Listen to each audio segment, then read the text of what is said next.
The greatest existential threat. You can run, but you can't hide. Who or what is the greatest existential threat? The phrase existential threat has become the most dominant phrase in the news media.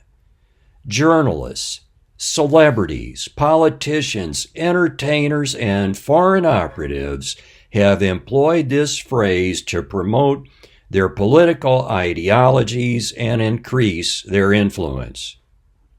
Depending upon the source, the greatest existential threat facing the world is climate change, a former U.S. president, artificial intelligence, aliens, asteroids, bee extinction, pandemics, nuclear war, or fast food. Definition. First things first. Before we can meaningfully discuss and arrive at an agreement on the greatest existential threat, we must define what the phrase means. The phrase existential threat consists of two words, existential and threat. One dictionary defined existential as relating to human existence and experience, and threat as a danger or cause of a danger. If existential threat means something that is a danger to human existence, we can examine various substances, objects, concepts, entities, and perhaps even persons that represent threats to human existence. The mother of a newborn child might identify a certain disease as the greatest existential threat. Politically motivated journalists, politicians, and celebrities might identify a certain individual as the greatest existential threat. The father of a daughter might identify any male as an existential threat. It seems that one cannot escape the fact that all of us perceive existential threat relative to what we hold dear. What I hold dear has everything to do with how I was raised. I was raised on a small dairy farm. Both of my parents had an 8th grade education. I attended a one-room Lutheran school. All of my schoolmates learned the value of work at an early age. Some of us learned how to operate farm equipment as young as 6 years of age. All of us assisted our parents in some way, whether it be milking cows, planting the fields, harvesting the crops, feeding farm animals, and tending the gardens.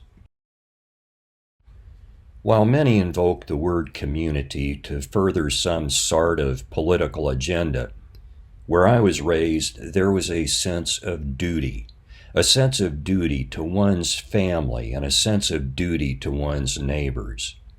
That sense of duty originated not from a political ideology. That sense of duty originated from one's faith in God. Where I grew up, people realized that their lives and their very existence depended upon the grace of God. That small rural congregation reinforced our relationship to God and our relationship to each other. One day we received an urgent phone call informing us that my uncle's field caught on fire. My uncle was not at home. My father and I raced to my uncle's farm. When we arrived, several neighbors were already there attempting to put out the fire.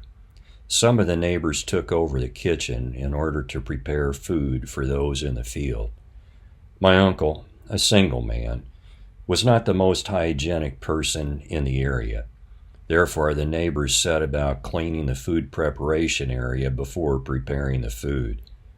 I recall that there were about 35 people there that day, men, Women and children descended upon my uncle's farm to put out the fire. After the last ember was extinguished, those present gathered at my uncle's house.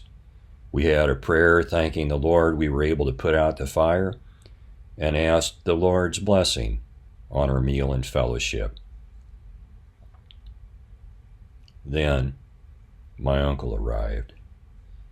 My father described what happened, and my uncle, with tears in his eyes, thanked all of those present. As I reflect on the day my uncle's field caught on fire, I recall how my uncle was not the most likable person in the community.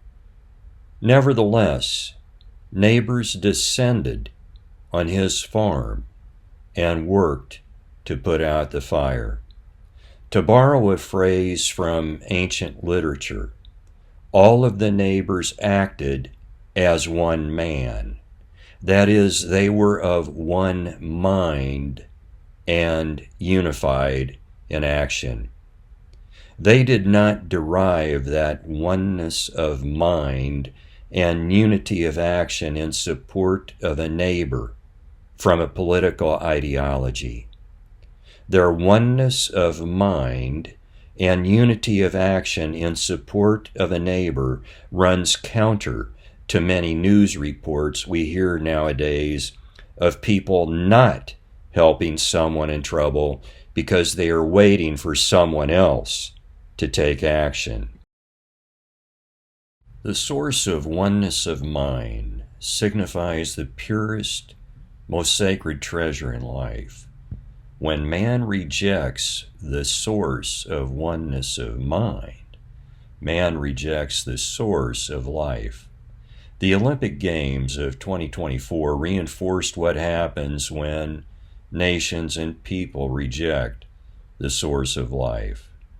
The wars currently ravaging nations, destroying lives, property, and crops, illustrate man's rejection of the source of life. In contrast to the parrots in the news media who pound the public with evocative language, I opine that the greatest existential threat is the nation that rejects God. Our references for this episode: giving credit where credit is due.